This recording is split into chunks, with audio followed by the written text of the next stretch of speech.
काटेदान industrial area में Bharti traders बोल के एक बैटरीज का कारोबार करने के एक कंपनी है। वो कंपनी में 20th के नाइट एक चोरी हुआ बड़ा बोल के इंफॉर्मेशन पे हम लोगों पुलिस पूरा वहाँ गए। 50 लाख कैश, नेट कैश में 50 लाख को चोरी करके गया बोल के कंप्लेंट दिए थे। वो इन्वेस्टिगेशन पहले वो तरीका और कैसा भाग गया, उसका जो प्रिकॉशंस लिया, उसके बारे में देखने के बाद हमारे को ये मालूम पड़ी कि ये पूरा ऑर्गेनाइज्ड वे में करा, ये पूरा गैंग बोल के।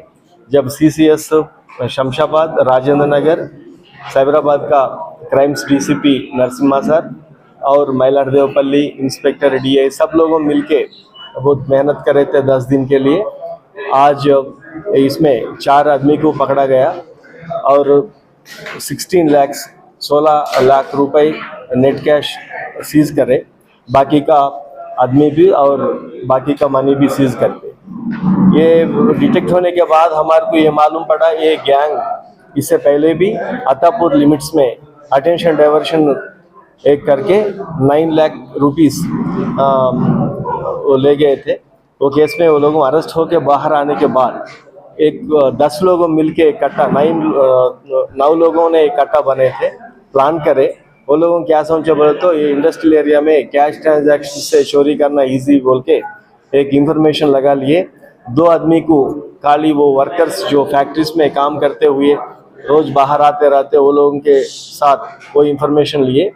इसके पीछे पूरा 11 लोगों है, 2 लोगों तो इंफॉर्मेशन दिए, 9 लोगों पूरा ये फिजिकल इन्वॉल्वमेंट है।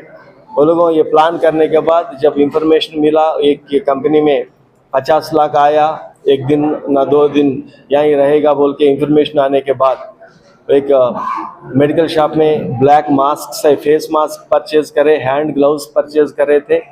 एक ट्रैवल्स का के पास जाके एक इनोवा हायर के किराए पे ले लिए और 2 मोटरसाइकिल उनका। ये पूरा एक तरीका से प्लान करके ही वो लोगों 2 बजे वहाँ पहुँचे। एक आदमी गेट खोद के अंदर गया था, डोर तोड़ने के बाद, कुफल तोड़ने के बाद सब लोगों अंदर गए थे।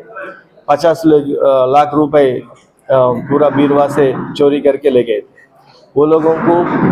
और मॉर्निंग 6 o'clock वो 3 बजे करे, 6:30 को वो इनोवा उसको रिटर्न कर दिए थे।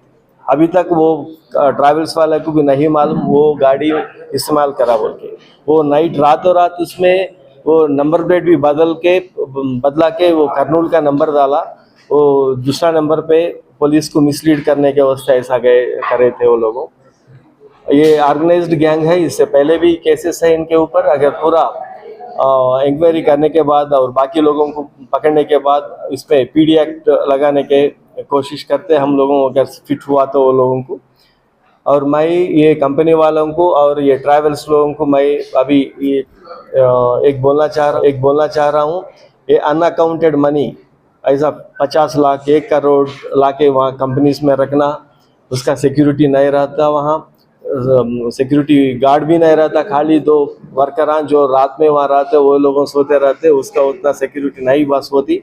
वो अनअकाउंटेड एक मनी का ट्रांजैक्शन वहाँ बंद कर देना।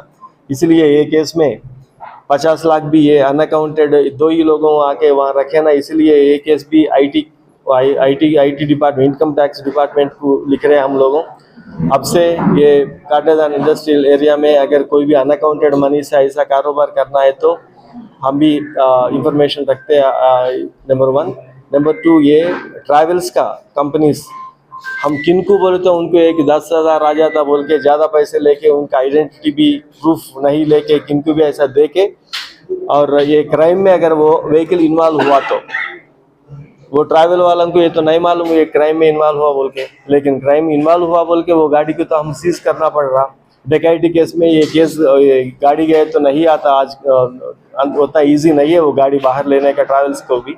इसीलिए किसी हालत से भी जो आदमी को कॉन्फिडेंस नहीं है, जो आदमी का वो ID प्रूफ ठीक तरह से नहीं दे सकते, वो लोगों को गाड़ियां नहीं देना। वो क्राइम में इन्वॉल्व हुआ तो वो लोगों का भी तकलीफ उठाना पड़ेगा। इसलिए कंपनी वाले और ट्रैवल्स वाले भी उनका बिजनेस में देख के करना। और ये CCS राजेंद्र नगर और शमशाबाद एंड मइलारदेवपल्ली पुलिस को मैं कंग्रेचुलेट करता हूं, क्योंकि 10 दिन ये लोगों दिन रात भर वो लोगों काम करके लाए थे, ये केस डिटेक्ट करे। Thank you.